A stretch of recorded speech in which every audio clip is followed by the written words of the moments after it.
Alright. So, saya akan sambung, okay, tapi saya nak share dulu sekejap income setahun jadi sebulan. Siapa percaya benda ni? Kami celebrate hari mentor. Dulu guru, sekarang mentor. Betul, Sipu.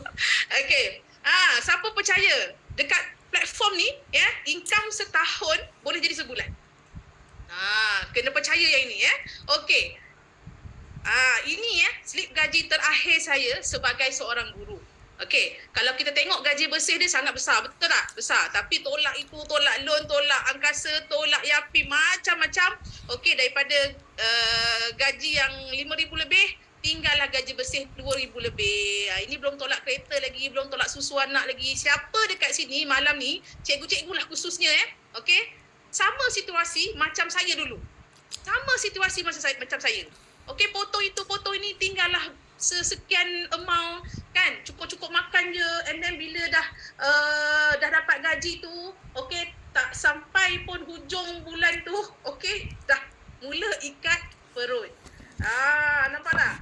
Sama Alhamdulillah, defisit lagi, Masya Allah.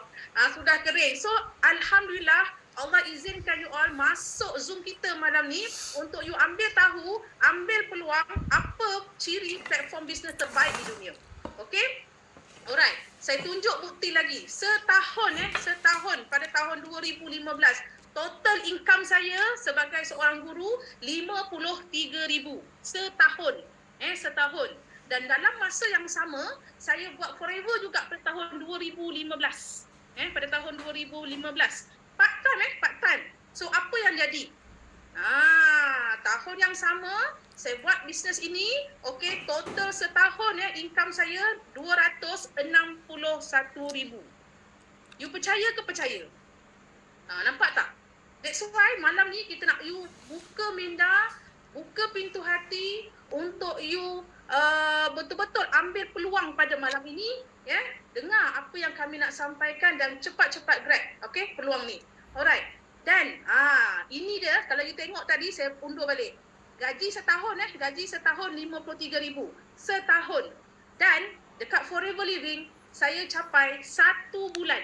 1 bulan 53,000. Ini sebulan dekat Forever Living. Dekat bisnes, dekat platform bisnes sekarang ni. Nampak tu? So, macam mana nak jadi macam ni? Macam mana? Okey, jom kita bermula sebagai VIP member.